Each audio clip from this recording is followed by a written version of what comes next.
দেখতে হচ্ছে আমরা তুলসী কামরাঙা খাওয়ার জন্য দেখা দেখতে হবে কামরাঙা এই এবং কামরাঙা পাচ্ছে। তো আমরা তুলসী কামরাঙা পরে দেখেন কারণ আমরা কামরাঙা খাবো, কামরাঙা খাই অনেকদিন হয়ে গেছে, কামরাঙা খাবো এখন এবং পারে দেবেন কামরাঙা।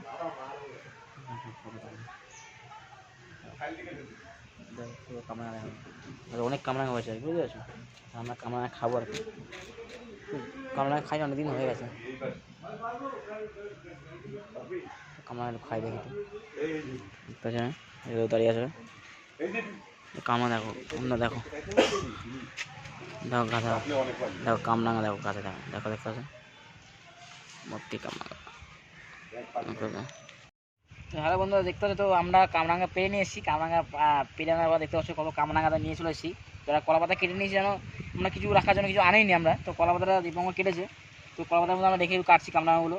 তাই কামরাঙা আগে আমি যখন শ্যুট করতে যেতাম টিউদার বাড়িতে তখন অনেক কামরাঙা খেয়েছি, তো এখন আবার রিসেন্টলি কামরাঙা আবার খাচ্ছি আমরা, তো কামরাঙা খাচ্ছি প্রায় অনেক দিন হয়ে গেছে, তো খাচ্ছি কামরাঙা খাচ্ছি প্রায় তো অনেক অনেক মাসই পর, প্রায় অনেক 3-4 মাস তো বেশি হবেই মনে হয় খাচ্ছি আমরা। তো দেখি কীরকম লাগে কামরাঙাগুলি, খুব ভালো লাগছে। তো আজকে দীপঙ্করকে বলে দীপঙ্কর চল একটু কামরাঙা খাই, তো চল তাই কামরাঙাগুলি পারলাম আর বৌদি বাড়ি থেকে পারার পর একটু কেটে নিচ্ছি আমরা। তো আমরা মাঠে চলে এসেছি, মাঠে একটু হালকা রোদও একটু ওয়েদারটা ভালো লাগছে, শীতকাল তো শীতের মধ্যে একটু কামরাঙাও খাবো, তার মধ্যে একটু রোদটা গায়ে লাগলে ভালো লাগবে একটু, তো মজাই আলাদা। তো আজকে শ্যুট নেই আমার, তো একটু ফাঁকা সময় পেলাম তাই একটু মাঠে চলে আসলাম কামরাঙা খাওয়ার জন্য।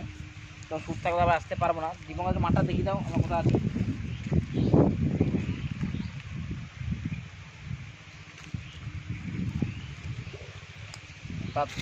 আর কার কার কামরাঙা খেতে পছন্দ তারা আমার ভিডিওর মধ্যে কমেন্টে অবশ্যই জানাও, আর আমার ভিডিও যদি ভালো লাগে তবে অবশ্যই শেয়ার করো, আমার নতুন নতুন ভিডিও আসতে থাকবে এই চ্যানেলে আমার প্রোফাইলে আমার। তো বন্ধু টাটা, চলো বাই বাই।